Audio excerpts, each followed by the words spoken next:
जय श्री कृष्णा। आप सभी को मेरा प्यार भरा नमस्कार। आज हम सुनाएंगे मोर मोरनी की कहानी। अपने जीवन में अवश्य सुननी चाहिए। घर में लड़ाई झगड़ा नहीं होता। एक जंगल में एक मोर और मोरनी रहते थे। उस जंगल में मोर मोरनी हंसी खुशी बड़े ही आराम से रहते थे। एक दिन मोरनी मोर से कहने लगी कि पिया जी, हमें यहाँ से चलना चाहिए। जहाँ हमारे समाज के बहुत सारे मोर रहते हैं, हमें वहाँ पर चलना चाहिए। मोर मोरनी से कहता है कि हे प्रिय, हम वहाँ चलेंगे तो लड़ाई झगड़े होंगे। हम यहाँ कितने आराम से रहते हैं, हमें वहाँ चलने की क्या ज़रूरत है। लेकिन मोरनी जिद करने लगी तो मोर भी मान गया। मोरनी की जिद करने पर वह दोनों उड़कर एक नगर में आ गए। उस नगर का राजा पशु पक्षियों की भाषा को आसानी से समझ लेता था, क्योंकि उस राजा ने कराव शास्त्र की पढ़ाई की थी। तो कराव शास्त्र का मतलब पशु पक्षियों की भाषा आसानी से समझ पाना। दोनों मोर और मोरनी उसी नगर में आ गए, वहाँ रहने लगे। एक दिन की बात है, राजा अपनी रानी से कहता है कि हे रानी, मुझे बहुत ज़ोर से भूख लगी है, कृपा करके मुझे भोजन करा दीजिए। राजा की रानी 56 प्रकार के भोग बना लाई और अपने हाथों से पानी का लोटा, दूसरे हाथ में खाने की थाली लेकर आ गई। और रानी जैसे ही राजा को भोजन की थाली परोसने जाती, तभी चावल का एक दाना नीचे गिर गया। वहीं पर नीचे कुछ चींटियां घूम रही थी। एक चींटी चावल के टुकड़े को उठाकर वहां से लेकर जाने लगी। राजा बैठकर इस घटना को देख रहा था। तभी चींटी के पास तुरंत एक बड़ा चींटा आया और वह चींटा उस चींटी से कहने लगा कि हे प्रिय, यह चावल का टुकड़ा मुझे दे दो और तुम जाकर राजा की थाली में से दूसरा चावल का टुकड़ा उठा लाओ। उन दोनों की बातों को राजा अच्छी तरह सुन रहा था, क्योंकि वह राजा हर पशु पक्षियों जीव जंतुओं की भाषा अच्छी तरह समझ लेता था।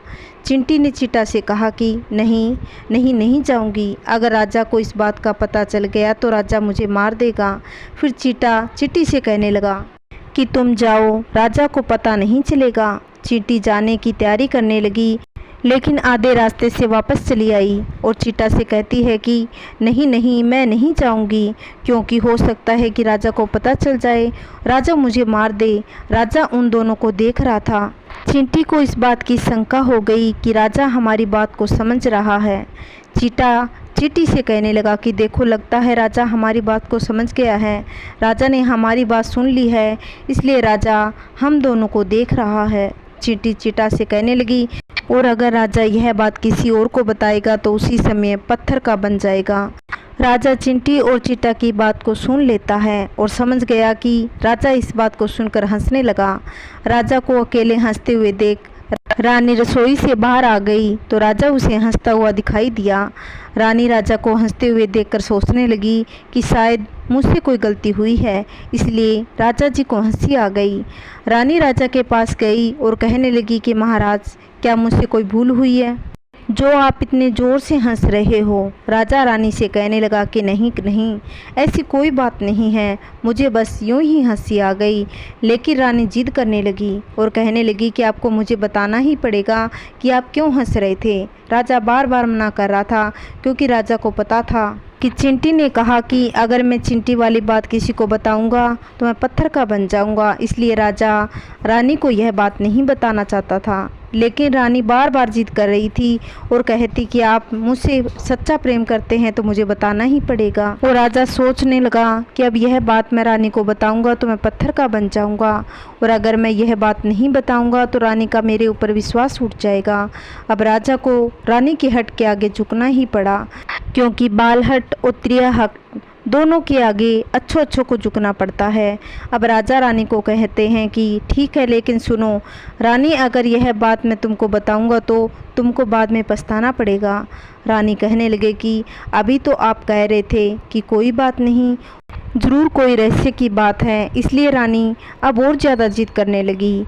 तब राजा कहने लगा कि चलो ठीक है, अगर आप नहीं मान रही हो तो चलिए, मैं किसी जंगल में चलकर यह बताऊंगा। दोनों राजा रानी रथ पर सवार होकर जंगल के लिए निकल गए। जैसे ही वे दोनों एक घने जंगल के बीच पहुंच गए तो राजा रानी को सारी बात सुनाने लगे। जैसे जैसे ही राजा रानी को थोड़ी थोड़ी बात बता रहे थे, वैसे वैसे राजा पत्थर का बनता चला जा रहा था।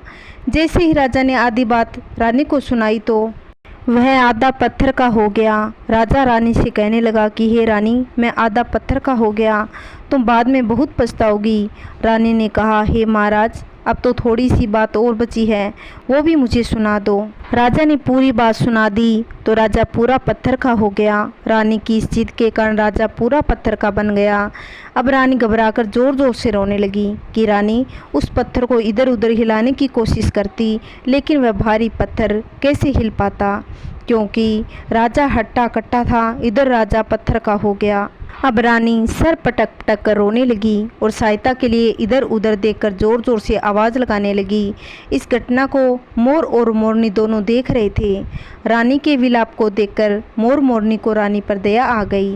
मोर मोरनी से कहने लगा कि हे प्रिय, यह होता है त्रिया हट। तुम्हारे भी इस हट के कारण हम यहाँ आए थे। वहाँ पर हम कितने खुशी खुशी रहते थे। मोरनी मोर से कहने लगी कि हे प्रिय, यह रानी बहुत दुखी हो रही है, हमें इसकी मदद करनी चाहिए। यह कितना विलाप कर रही है, इसकी हम मदद क्या कर सकते हैं।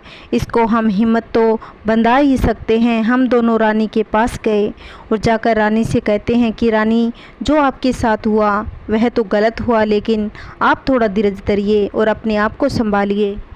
रानी मोर मोरनी की बात सुनकर कहने लगी कि मैं अपने आप को कैसे संभालूं, क्योंकि अब तो मेरा संसार ही उजड़ गया, क्योंकि मेरे पति अब पत्थर के बन गए। अब मैं क्या करूं? रानी की यह बात सुनकर मोर मोरनी कहने लगे कि राजा पत्थर के कैसे बन गए। रानी मोर मोरनी को चींटी और चीटा वाली बात बता देती है।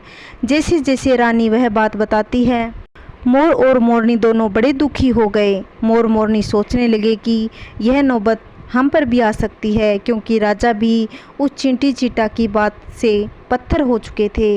रानी भी इस बात से पत्थर की हो गई है। यह विपत्ति हम पर भी मंडरा रही है, क्योंकि स्त्रियों से कोई बात छिपती नहीं है। मोरनी मोर से कहती है कि पिया जी, हम कहीं दूर चले जाते हैं। मोर ने कहा, मोरनी, दूर जाने से क्या फ़ायदा, यह खतरा तो हम धरती के किसी भी कोने में चले जाएंगे तो पीछा नहीं छोड़ने वाला। यह तो हमारे ऊपर मंडराता रहेगा। अगर जाने अनजाने से भी हमारे मुँह से यह बात निकल गई तो हम भी पत्थर के बन जाएंगे। दोनों को यह मन ही मन चिंता खाई जा रही थी। अब मोर के दिमाग में एक विचार आया कि यदि इन सारी चिट्ठियों को ख़त्म कर देंगे तो क्या विपत्ति टल सकती है। मोर मोरनी से कहने लगी, यदि हम दोनों इस सृष्टि से सारी चींटियों को ही ख़त्म कर दें तो हमारा यह संकट मिट जाएगा। मोर मोरनी इस बात से दोनों सहमत हो गए। मोर मोरनी सभी चींटियों को मारकर खाना शुरू कर दिया। अब मोर मोरनी इतना आतंक मच गया कि चींटियाँ मोर मोरनी को देखते ही दूर भागती और बिल खोदकर ज़मीन में घुस जाती। मोर मोरनी दोनों इतना ध्यान रखते कि जिधर भी चींटियाँ दिखाई देती उनको तुरंत दबोच लेते।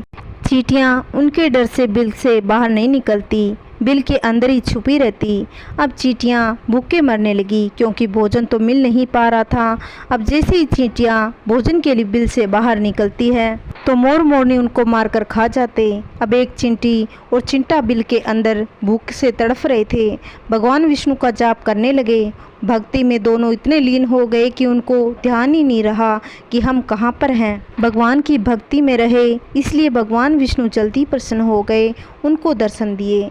अब चिंटी और चिंटा न जाने कितने दिनों से भूखे प्यासे थे, इसलिए दोनों एक ही बात कहते कि हे हरि, अगर आप हमको वरदान देना चाहते हैं तो हमारे पेट में गांठ लगा दीजिए, क्योंकि जब हमारे पेट की नहीं होगा तो हम बिल से बाहर क्यों आएंगे। मोर मोरनी हमें नहीं खाएंगे। भगवान विष्णु की यह बात सुनकर बोले, तथास्तु। चिंटा और चिट्टी ने भगवान विष्णु से कहा कि प्रभु, हमारे पेट में गांठ तो लग गई, लेकिन अभी भी हमें मोर मोरनी से खतरा है, क्योंकि मोर मोरनी बाहर हमारा इंतज़ार कर रहे हैं। जैसे ही हम बाहर जाएंगे वैसे ही हमें मारकर खा जाएंगे। भगवान विष्णु चिंटी और चीटा मोर मोरनी के पास गए। भगवान विष्णु मोर से कहने लगे कि हे मोर, तुम चींटियों को मारकर खाना बंद कर दो, क्योंकि इसमें चींटियाँ कोई दोष नहीं। जो दोषी था वह राजा था, क्योंकि राजा ने कराव शास्त्र की पढ़ाई की हुई थी। राजा पशु पक्षियों की भाषा समझता था, उनका रूप बदलने में भी समक्ष था। उन पशु पक्षियों का रूप भी धारण किया करता था। जब वह रूप धारण किया करता था तो उनके साथ रमण भी किया करता। और जब पशु पक्षी गर्भ धारण करते थे तो राजा उन्हें छोड़कर वापस इंसान का रूप धारण कर लेता था। मोर भगवान विष्णु से कहने लगा कि हे प्रभु, इसमें रानी का क्या दोष है। भगवान विष्णु ने कहा, रानी भी राजा के पाप में भागी है, क्योंकि रानी अगर राजा को रोकती तो राजा इतना बड़ा पाप नहीं करता, इसलिए वह भी पाप की भागीदारी है। इस कारण वह पत्थर की बनी हुई है। भगवान विष्णु के समझाने के बाद मोर उनसे कहने लगा कि हे प्रभु, अगर चिंटी चिंटा की इस बात से हम दूसरों को कहने तो हम भी क्या पत्थर के बन जाएंगे। भगवान विष्णु बोले, चिंटी और चीटा, यह श्राप तक समाप्त हो चुका है, अब इस बात का कोई असर नहीं पड़ेगा। यह बात अब तुम किसी से कह सकते हो। अब मोर और मोरनी बहुत खुश हो गए और भगवान विष्णु भी अंतर्ध्यान हो गए। मोर मोरनी खुश होकर नाचने लगे। खूब नाचने के बाद मोर नीचे पैरों की तरफ देखने लगा और रोने लगा। मेरा शरीर तो इतना सुंदर है, मेरे पैर फटे हुए हैं, क्योंकि दोनों ने चींटियाँ खाई थी, इसलिए मोर मोरनी के पैर फट गए। अगर इंसान भी चींटियों को खा जाता है तो शरीर पर छोटे छोटे दाने निकल जाते हैं। मोर ज़ोर ज़ोर से नाचता और अपने पैरों को देखकर रोता। मोर की आंखों में आंसू बहने लगे। मोरनी मोर की धीरज बंधाती हुई उन आंसुओं को अपनी ओंठों से पी जाती।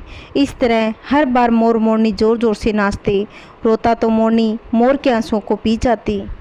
मोर मोरनी के प्रेम को देखकर भगवान विष्णु ने फिर दोबारा उन्हें दर्शन दिए। उन्होंने कहा कि तुम्हारा यह प्रेम हमेशा ऐसा ही बना रहे, तुम धन्य हो। अब यह भगवान का आशीर्वाद है।